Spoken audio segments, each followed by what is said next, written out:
So in the discombobulated mess that was my video yesterday, I just randomly threw out a lot of thoughts that were in my head.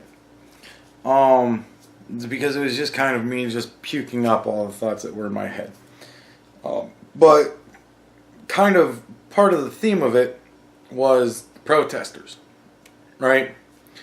It's not a big secret that I think that protesting is a valid form of expressing yourself, but that it's gone kind of off the rails these days, because it's not really protesting as much as just kind of trying to shout people down and to shame them into adopting their point of view as opposed to any other point of view. But I was watching Gutfeld today, and there was part of the segment where he was talking about the protesters at the Kavanaugh hearing. And he brought in two pieces of video that I'm going to show you right now. And they kind of made fun of it and made it kind of look obvious the way it looks. For context, I'll show you the first one right now. On cloture. In 30 minutes. Meet me to the left. Meet me to the left. If you would like to go to an office. If you would like to go to an office. To spend time. With your senator.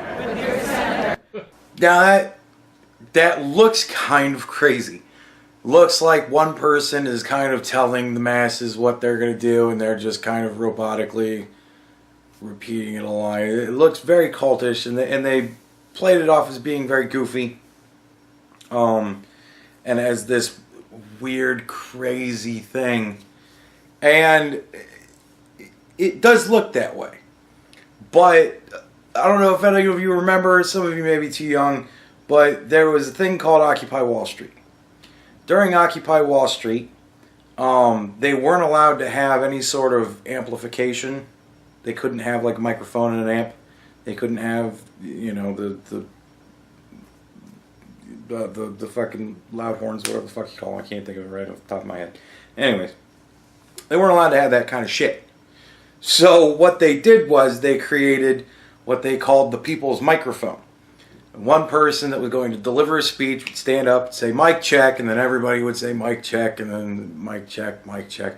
And then they would deliver their speech one sentence at a time, and everybody else watching would repeat the sentence so that it would obviously be far louder so that a lot more people could hear it, right? It's human amplification. So that's kind of what they're doing there. They're giving direction to all of the people that, this is how they're organizing the protesters. Everybody gathers around, but the people in the back aren't going to be able to hear what the person in the middle is really saying, or at least it's not going to be very clear. They may be able to hear that they're talking, but not really get exactly what they're saying, and they're trying to give direction. So they're doing the people's microphone. I give you part of a direction, and everybody repeats it so that everybody can then hear what it is I'm trying to articulate to you, right? So it's not really as crazy as it looks, but it is disturbing on the face of it, because you look at that and go, what the fuck is going on here? So I thought it was funny the way that they're kind of making it look, but at the same time there is a rational explanation as to why they're doing it. So I just kind of wanted to mention that. I like to be as explanatory as possible. People, you guys are going to see this sort of thing, and you're going to go, they're weird. They're like some kind of weird cult. And they are. I do think that they kind of are, because you have to be some kind of special something or another to be a part of this sort of thing in the first place. But, it isn't as crazy as it comes off. Now, I'm going to share with you the other video clip, which I legit thought was very fucking funny. Pay attention at the end, because this lady at the end just cracks me up. They have been summoned to vote. Let's go watch the vote. Let's go watch the vote. In offices that you wish to communicate with. In offices that wish to communicate with. I am going to go to Heidi Heitkamp's office. I'm going to go to Heidi Heitkamp's office. Why? She's on our side. Bless the ignorant. Like, the reason why they wanted to go to Heidi Heitkamp's office, even though she's on our side, is she's in a very hotly contested political race right now. And she's not doing overwhelmingly good at the polls. So, there's very much a threat to her position in the Senate. And they obviously don't want her to vote yes on Kavanaugh because she wants to win the race. They want to make sure that she stays in cult-like lockstep with them, so that, she won't think to herself, maybe I should vote yes so that I can, keep my job in my increasingly red state. So that's the reason why they wanted to go to her office. It just made me laugh, though, that lady, why? She's on our side. And that's, that's the funniest thing about it. All these people are there to protest this, and, you see the level of understanding they have. And honestly, what I think is the scariest part is that somebody who's there is so certain she's on our side. Why are we even going to bother her? Because she's on our side, right? Like that, you know what I mean? Like there's just such a foregone conclusion to a lot of these people that this is going to be this way. They don't get the nuance of politics. And it's weird to see politically active people that aren't politically savvy. Like that, there's I think where the difference is in protesting in its more functional form as opposed to the dysfunctional mess that it is now. That's where you get people saying, I'm just going to go to this person's office and scream shame at them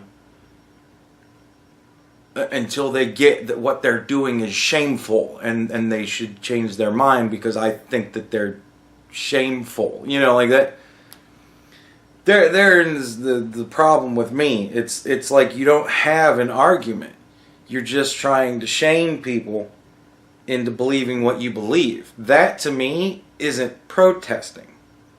Like protesting is saying, I believe that black people should have the same rights as every other human being on this planet, and especially in this country. That's something that you can protest. That's something where you can articulate that as being something worth listening to. There's a point there. But the point of, I'm just going to go and shame this person, that's not an argument. I think what you're doing is shameful. Well, I think what I'm doing is not. Shame! You know what I mean? Like that. when the counter argument is, okay, well now I'm just going to scream a word at you. That isn't a counter argument. So like that, like back in the days of the civil rights movement, just one person would say, I think that black people should have the same rights as everybody else in this country.